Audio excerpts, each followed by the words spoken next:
Yo, what up sa inyo dyan mga tol? Kamusta kayo? Today, kahit na medyo maulan pa rin, kahit na Disyembre na, isang maganda at pinagpalang araw pa rin sa atin lahat yan. Ngayon po ay pag-uusapan natin ang pagkakasuspindi ni Kiko Barzaga. Pero bago po ang lahat ng yan, shoutout muna kay Lugin Magayon. Shoutout sa'yo dyan tol, hopefully makita mo yung video na ito, Patuloy ka sumuporta sa channel po natin. Umpisahan na natin to, pero kung hindi ka pa nakasubscribe, please hit the subscribe button and notification bell para updated kayo palagi sa mga videos natin na parating. Tara, let's go. Umpisahan natin.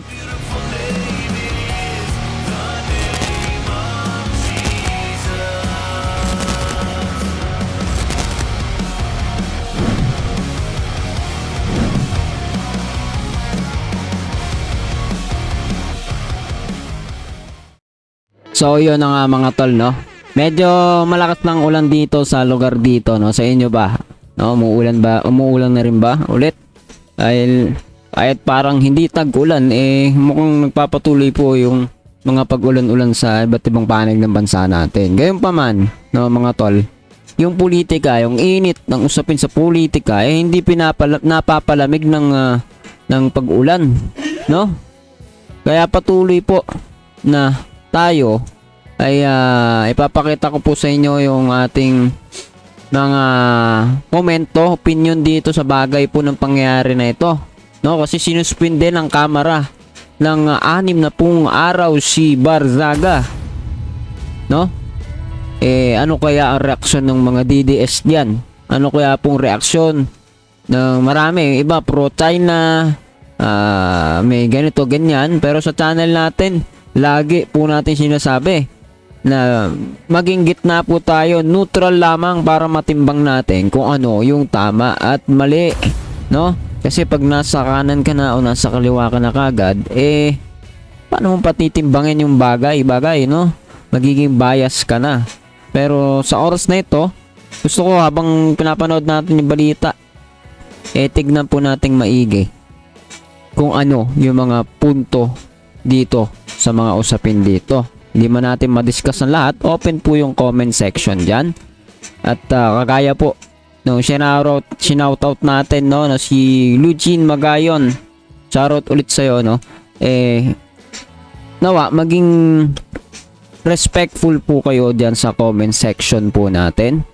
At welcome po lahat kahit hindi natin kapareha ng mga paniniwala, ano man ng inyong paniniwala, open po tayo sa discussion sa comment section.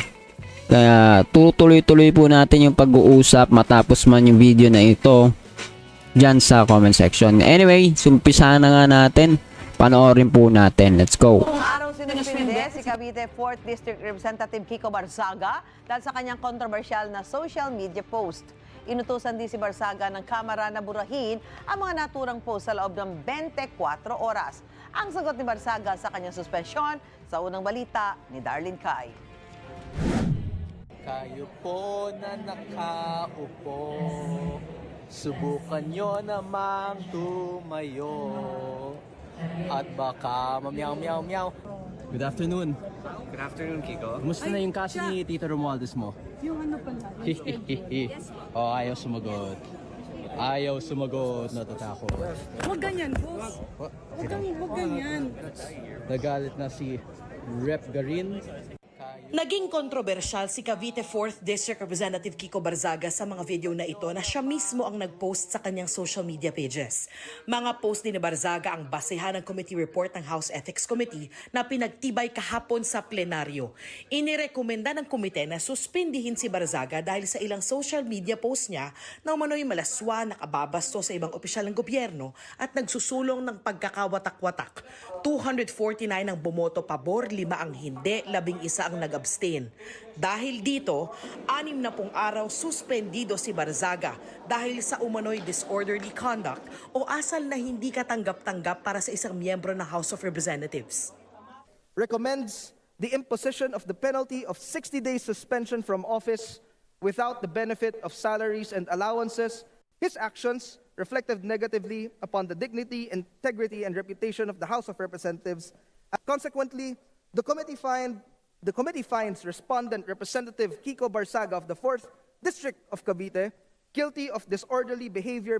Nagugat ito sa ethics complaint na inihain ni House Deputy Speaker at Antipolo Representative Ronaldo Puno at iba pang kongresistang dating kasama ni Barzaga sa NUP o National Unity Party. Ayon sa komite, lumabag si Barzaga sa rules ng Kamara base sa Republic Act 6713 o Code of Conduct and Ethical Standards for Public Officials and Employees.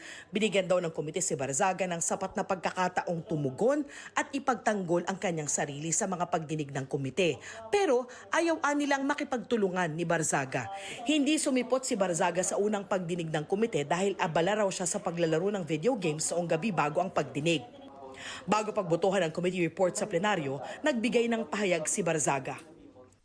I wholeheartedly accept the decision of the committee, but I maintain my stance that President Marcos must be held accountable for his crimes. Whatever punishment may fall upon me and others who stand against this president who has lost his constitutional mandate of serving the Mr. people is Speaker, inconsequential point of in order. relation to the amounts of lives Mr. Speaker, and point of futures order. that will be saved when Majority President Leader. Marcos leaves Malacanang. It took the Pero namatay ang kanyang mikropono. I would also like to put on record, Mr. Speaker, that the respondent has been given an opportunity to explain his defense at the proper forum, and we have accorded him that. Sinubukan ni Navotas Representative Toby Tiangco na magtanong tungkol sa committee report pero hindi na siya pinahintulutan. Speaker, the honorable sponsor was willing to yield to a few questions. Mr. Speaker, there's already a motion, and pursuant to our rules, Rule 121, the period of voting can no longer be interrupted by any motion or issue. Mr. Speaker, the voting hasn't started yet, Mr. Speaker. Mr. Speaker, I do not hear the chairman yielding to any more questions.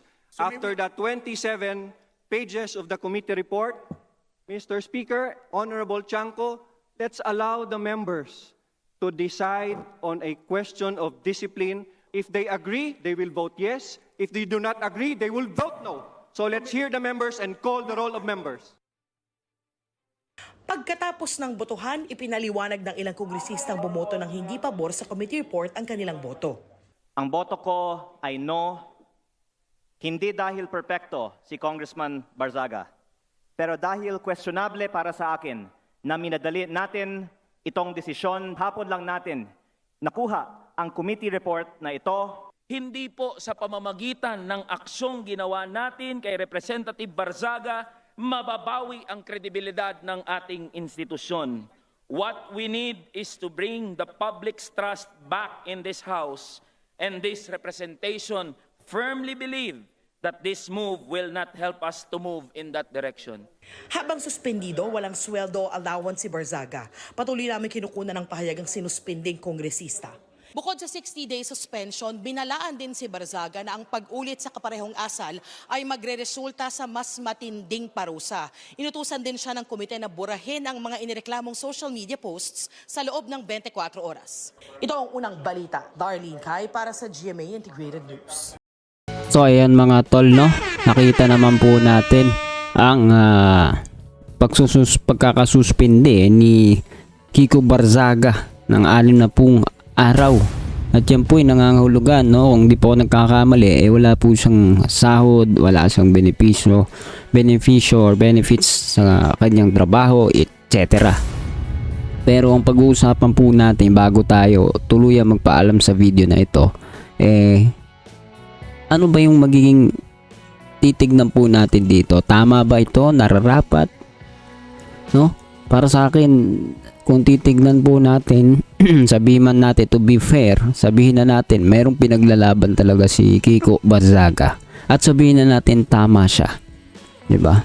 Ang magiging titignan mo pa rin dito yung moral, no? Kung siya ba may moral, o paano siyang paraan nagsasalita, o paano siyang paraan gumagalaw, lalo na siya po ay isang government official, pinasasahod po siya ng mga mamamayang Pilipino, 'di ba? Ang magiging tanong, do we deserve this kind of government official sa gobyerno, no? So wala pa tayong sinasabi, nagko-question lang po tayo, no? Kailangan ba natin ng mga ganitong klase ng galawan sa gobyerno? ano ba yung mga makikita natin sa kanya? Una, 'di ba? Against siya sa current administration. And he is accusing ang Marcos family na akusahan niya. And akin, wala akong problema doon kasi hindi naman tayo pro BBM. Hindi rin tayo DDS, hindi tayo kakamping o ano man, no? Sabi ko nga, neutral tayo from the beginning of this video, no? Lagi ko sinasabi maging neutral. Kung anong tama, supportan. Kung mali, tutulan. But in this case, no, I see Kiko Barzaga's action as parang galawan siyang nuisance. Tama ba yung pronunciation ko? Parang nakakagulo lang siya sa government. Hindi siya nakakatulong. Hindi siya nakakatulong pero nakakagulo pa. No? At what point ko sinasabi ito? Sinasabi ko to sa mga ginagawa niyang pagsasalita. Paano ba siya nagtatrabaho? Diba? Ano bang trabaho ng congressman? Diba? Comment down below. Alam ba ninyo? Ginagawa niya ba yon? Or ito ang nangyayari po sa atin. Diba? Bumabatikos sa current administration while receiving his benefits, sahod, etc. Okay lang bumatikos, okay lang bumanat, basta may basis ka, basta may patunay, proof ka, or may pinaghuhugutan kang talagang tama. Pero paano natin ito maano? Diba? Ang galawan ni Kiko Barzaga ay tila nakalinya, no? Sa mga DDS sa mga Duterte supporter, no? Paano ko ba nasasabi yon? Makikita mo naman sa mga linyahan ngayon ng mga politiko sa gobyerno ngayon, no? Hindi nila sasabihin sila ay DDS and yet their actions makikita mo nandun po sa pagsuporta. Tayo magkakaroon po tayong problema sa pagkakaintindihan kung sasabihin natin na okay lang maging DDS, kung sasabihin natin okay lang maging pro-China, no? Pwede natin pag-usapan sa comment section pero lilitaw at lilitaw po na mali po yon. And marami po sa akin mga naging questionable dito, no? Nung napanood ko po yung balita.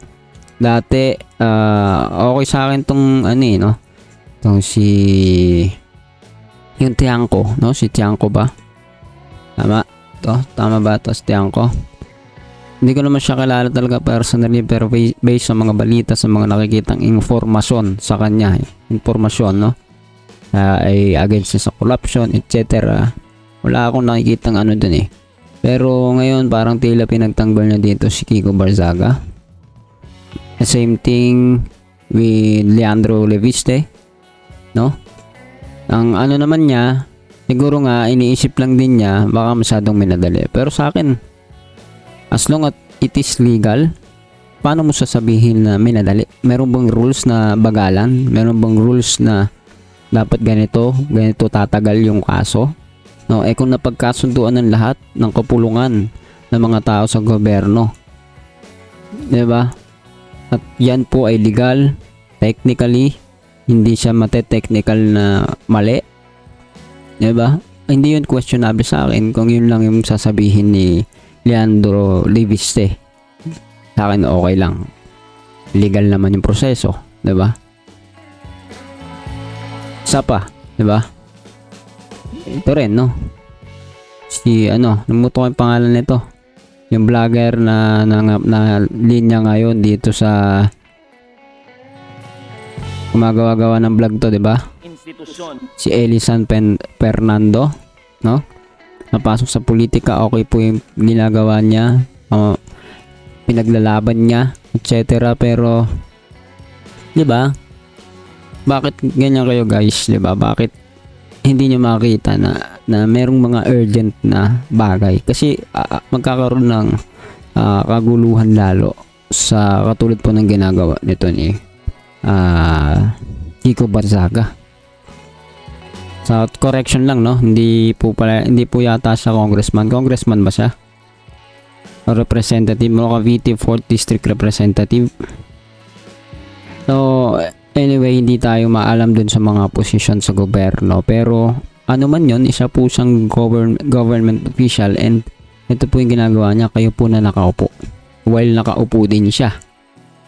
No? Hindi natin alam. 'Di ba? Pero isang sure dyan, kumakanta siya ng ganyan, pinapakita niya yung sentimiento niya na parang tila corrupt yung mga nakaupo. I know and we know na may mga corrupt po talaga at matindi. Grabe po yung, kumbaga, kagarapalan na po yung korupsyon sa politika, pero 'di ba?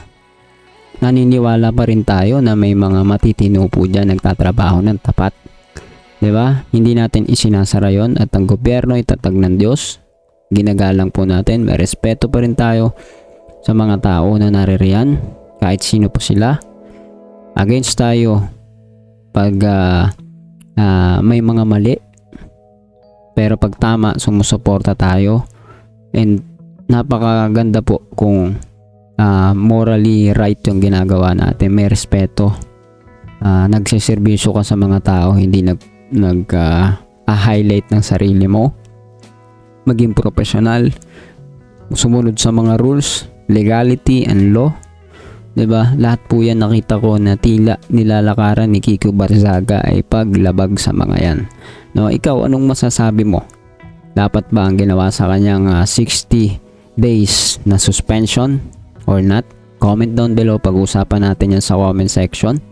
At sa balita po na to, nag-comment din po ako dito. Sabi ko po ay kulang pa nga yan kung pwede lang tanggalin siya sa gobyerno, mas maganda kasi very informal at parang walang aral mga pro-China ng politiko.